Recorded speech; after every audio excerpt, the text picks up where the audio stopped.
যমুনা নদীর উপরে 4.8 কিলোমিটার দৈর্ঘ্যের এই রেল সেতু বাংলাদেশের প্রথম দীর্ঘতম ডাবল ট্র্যাকের ডুয়েল গেজ সেতু। অর্থাৎ এই রেল সেতুটি যেটি তৈরি হয়েছে তার 87 ভাগ কাজ শেষ হয়েছে। 2025 সালের জানুয়ারি মাসে এটার উদ্বোধন হবে। 50টি পিলারের উপরে 49টি স্প্যান আছে। সেই স্প্যানের যে নির্মাণ কাজ ইতিমধ্যে শেষ হয়েছে, বাকি কাজগুলো শুরু হবে। এখানে আমরা দেখেছি যে আজকে ট্রেনটির দুটি ট্রেন পরীক্ষামূলকভাবে যাত্রা শুরু করেছে। প্রথমে 20 কিলোমিটার বেগে, পরবর্তীতে 40 কিলোমিটার বেগে ট্রেন দুটি চলাচল করেছে। সেতুর পূর্ব থেকে পশ্চিম প্রান্তে গিয়েছে।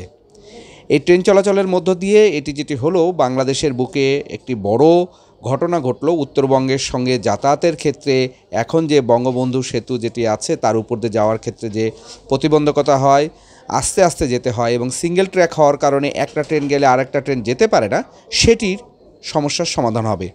38টি যে ট্রেন চলাচল করে সেটি নতুনভাবে এই সেতুটি চালু হওয়ার মধ্য দিয়ে 68টি ট্রেন চলবে। অ্যাট এ টাইম দুটো ট্রেন সেতুর উপর দিয়ে আসা যাওয়া করবে।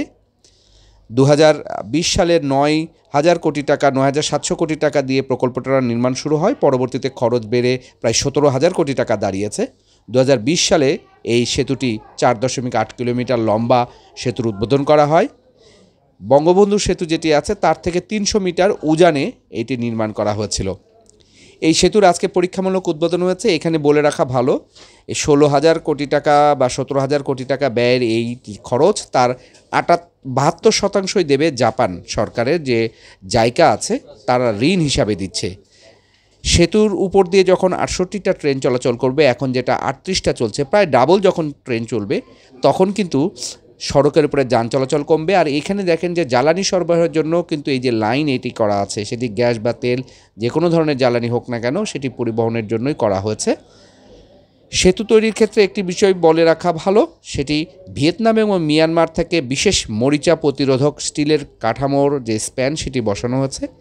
এটি বসানোর ফলে ডাবল ট্র্যাকের এই রেল লাইনটির যে সেতু সেটি কিন্তু অনেক বেশি মজবুত হবে এবং এই প্রযুক্তিটা এমনভাবে বসানো হচ্ছে যা বাংলাদেশে এর আগে সরাসরি বসানো হয়নি। সেতুর 87 ভাগ কাজ শেষ হয়েছে বলেছি। ডিসেম্বরে উদ্বোধন করার কথা থাকলে সেটা হবে না, জানুয়ারি মাসে উদ্বোধন হবে। ফলে উত্তরবঙ্গগামী এখন ট্রেনের যে মানুষের ভোগান্তি, সেই ভোগান্তি অনেকাংশে দূর হবে। এটি সেতুর মুখে ওঠা সিরাজগঞ্জ প্রান্তের যে স্টেশনটি, সেটিরও কাজ প্রায় শেষ হয়েছে। সব কিছুই শ্রমিকরা নিরলস কাজ করে যাচ্ছে। এটি জুম করে ছবি নেওয়া, যেটি সে কারণে একটু হয়তো ঝাঁকুনি আছে। যে পিলারের কথাটি বলছিলাম, স্প্যানের উপরে আপনি দেখবেন যে নীল রঙের যে পাইপটি, সেটি কিন্তু বসানো হচ্ছে। তরল জ্বালানি এপার থেকে ওপারে আনবার যে কাজ, একসঙ্গে এই কাজটা করা হয়েছে। এজন্য ধন্যবাদ সরকারকে যে এই উদ্যোগটা নিয়েছে, কারণ আমরা জানি যে জ্বালানি তেলের জন্য আলাদা পাইপলাইন বসাতে গেলে বিশাল অঙ্কের খরচ হয়।